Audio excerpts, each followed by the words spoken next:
നടിയുടെ ലൈംഗിക ആരോപണം സംപ്രേഷണം ചെയ്ത സംഭവത്തിൽ യൂട്യൂബ് ചാനലുകൾക്കെതിരെ കൊച്ചി സൈബർ സിറ്റി പോലീസ് കേസെടുത്തു. ആലുവ സ്വദേശിയായ നടിക്കെതിരെയും കേസെടുത്തിട്ടുണ്ട്. നടൻ ബാലചന്ദ്ര മേനോന്റെ പരാതിയിലാണ് കേസ് രജിസ്റ്റർ ചെയ്തത്. ലൈംഗികത പ്രകടമാക്കുന്ന ഉള്ളടക്കം പ്രചരിപ്പിച്ചതിന് IT ആക്ടിലെ 67, 67A വകുപ്പുകൾ പ്രകാരമാണ് കേസ് ചാർജ് ചെയ്തത്.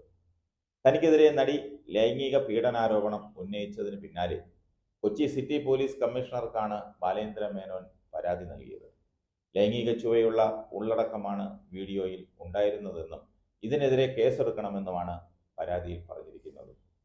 നടന്മാരായ മുകേഷ്, ജയസൂര്യ, മണിയമ്പിള്ള രാജു, ഇടവേള ബാബു തുടങ്ങിയ നടന്മാർക്കെതിരെ പീഡന പരാതി നൽകിയ ആലുവ സ്വദേശിയായ നടിക്കും അവരുടെ അഭിഭാഷകനുമെതിരെ ബാലേന്ദ്ര മേനോൻ കഴിഞ്ഞ ദിവസം DGPക്ക് പരാതി നൽകിയിരുന്നു. ബ്ലാക്ക് മെയിൽ ചെയ്തെന്നാണ് മറ്റൊരു പരാതി.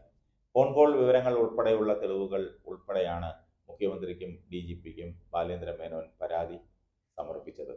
തനിക്കെതിരെയുള്ള ആരോപണങ്ങൾ അത് ഉന്നയിക്കും മുൻപ് നടിയുടെ അഭിഭാഷകൻ സംഗീത് ലൂയിസ് ഫോണിൽ വിളിച്ചാണ് ഭീഷണിപ്പെടുത്തിയതെന്ന് ബാലേന്ദ്ര മേനോൻ വ്യക്തമാക്കി. പരാതിയിൽ അങ്ങനെയാണ് പറയുന്നത്. 3 ലൈംഗിക ആരോപണങ്ങൾ ഉടൻ വരുമെന്നായിരുന്നു വക്കീലിന്റെ ഭീഷണി. തന്റെ ഭാര്യയുടെ നമ്പറിലേക്കാണ് ആദ്യം വിളിച്ചത്. ഈ മാസം 13-നായിരുന്നു ഈ കോൾ വന്നത്. തൊട്ടടുത്ത ദിവസം നടി തനിക്കെതിരെ സമൂഹ മാധ്യമത്തിൽ പോസ്റ്റിട്ടു. വലിയൊരു സംഘം ഇതിനു പിന്നിൽ പ്രവർത്തിക്കുന്നെന്നും പരാതിയിൽ വിശദമായ അന്വേഷണം വേണമെന്നും ബാലേന്ദ്ര മേനോൻ ആവശ്യപ്പെട്ടു. സെപ്റ്റംബർ 14-നാണ് ബാലേന്ദ്ര മേനോനെതിരെ പരാതി ഉടൻ പുറത്തുവിടുമെന്ന് നടി സമൂഹ മാധ്യമത്തിലൂടെ അറിയിച്ചത്. പിന്നാലെ യൂട്യൂബ് ചാനലുകൾക്ക് നടി അഭിമുഖങ്ങൾ നൽകുകയും ചെയ്തു. ഇതിനിടെ നടൻ സിദ്ദിഖിനെതിരെ കുരുക്ക് മുറുകുകയാണ്. സുപ്രീം കോടതിയിൽ നൽകിയ മുൻകൂർ ജാമ്യാപേക്ഷയ്ക്കെതിരെ ശക്തമായ നിലപാടെടുക്കാനാണ് സർക്കാരിന്റെ തീരുമാനം. നാളെയാണ് ജാമ്യാപേക്ഷ പരിഗണിക്കുന്നത്.